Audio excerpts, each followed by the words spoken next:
Le 5 mai, c'est la célébration de l'illumination de Bouddha, l'autoréalisation. Il y a eu plusieurs Bouddhas, mais à cette époque, c'était le premier qui pouvait partager cette connaissance. Nous pensons qu'il y en a eu plusieurs d'autres dans des grottes en réclusion, mais Gautam a été le premier à enseigner, qui a enseigné la connaissance au public. Vous pouvez ouvrir les yeux et continuer d'activer. À tout moment, toutes les pensées, amenez-le dans votre fontanelle. Bouddha, ou Gautama, je devrais dire, un grand prince, lorsqu'il est né, dans la culture indienne, les pandits annonçaient le futur de l'enfant. Les parents ne donnent pas de nom. Les prêtres vont donner des noms en fonction du temps, du moment de la naissance. Lorsque les sages et les prêtres sont venus voir le roi et la reine, votre fils sera le plus grand empereur du royaume ou le plus grand sage. Bien sûr, le père ne voulait pas qu'il soit un sage. Le roi ne voulait pas qu'il soit un sage, un gourou, un prophète. Alors, ce que le roi a dit, il y avait plusieurs palais différents. Et un jour, sans rien à dire, il vivait dans une vie très luxuriante. Un jour, sans rien dire à son père, il a demandé à son gardien, « Amenez-moi à l'extérieur du palais. » Et il est allé. Et à l'extérieur du palais, il a vu des choses bizarres, des êtres humains bizarres qui marchaient avec une canne, dont le visage était, comment on dit, il y avait des rides ou plutôt des cheveux complètement blancs. Et certains étaient couchés par terre, mourants. Certains étaient maigres parce qu'ils ne pouvaient pas manger. Et là, il pose des questions, mais qu'est-ce que c'est? Et donc, le gardien a dit, mais c'est normal, c'est la vie à l'extérieur du palais. Nous mourrons. Et le prince était tellement surpris que, est-ce que vous me dites que je deviendrai comme ceci? Et le gardien a dit, ben oui, bien sûr, un jour, vous allez devenir vieux, vous allez devenir malade, et vous allez mourir. Et là, maintenant, il est en choc. Et à cause à cause de cela, il y a un conflit qui a démarré dans le palais. Et maintenant, il cherche, il est à la recherche. Qu'est-ce qui est vrai? Est-ce que c'est la vie dans le palais ou la vie à l'extérieur du palais? Qu'est-ce qui est vrai? Et son intuition lui dit rien n'est vrai. Et maintenant, il doit chercher. Il doit voyager. Il a décidé de quitter le palais, ce qui a fâché le roi énormément. Et il est parti. Et il a posé des questions. Il est allé dans la jungle, dans la forêt, aux rivières.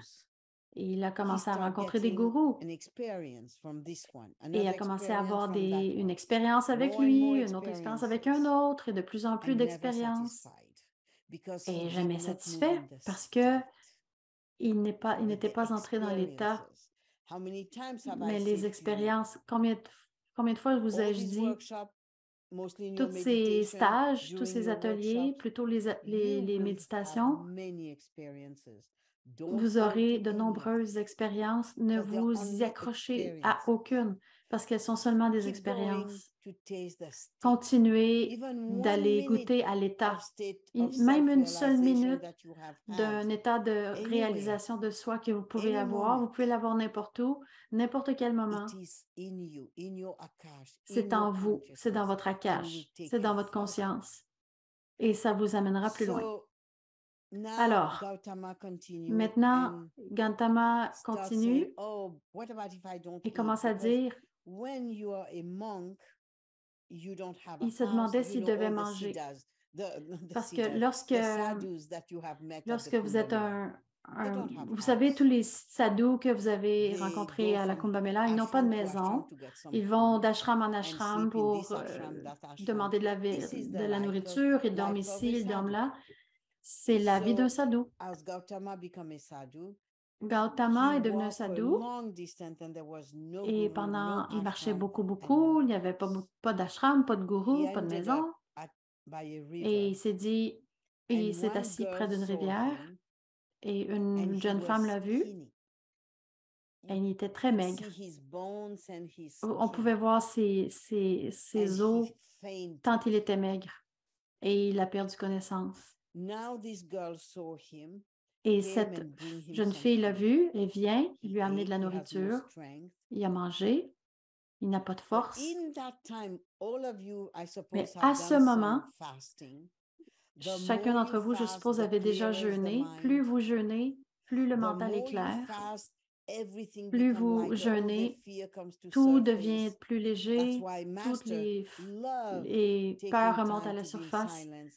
C'est pourquoi que les maîtres aiment prendre des moments en silence et jeûner. Tous les gourous l'ont fait. Nous adorons le jeûne.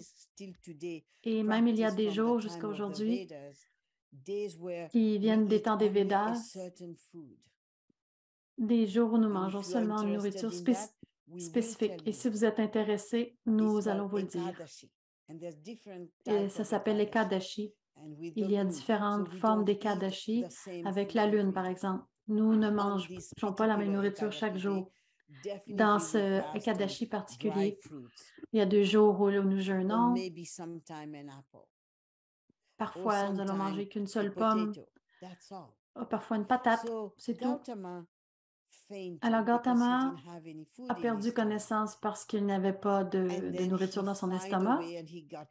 Et là, il a été aidé, il a été soutenu pour le transporter jusque sous l'arbre. Et ça a été la nuit de la pleine lune. Je ne sais pas pour vous, mais moi, j'adore la pleine lune. Je peux m'asseoir en face de ma résidence et juste regarder la lune qui est parfois blanche, qui est parfois dorée. Et j'adore juste m'asseoir. C'est comme un état d'ananda dans la pleine lune. Et c'est alors que à l'intérieur de lui, son Dieu intérieur s'est révélé à lui. Chaque pleine lune, c'est un jour très puissant parce que Gautama est devenu Bouddha.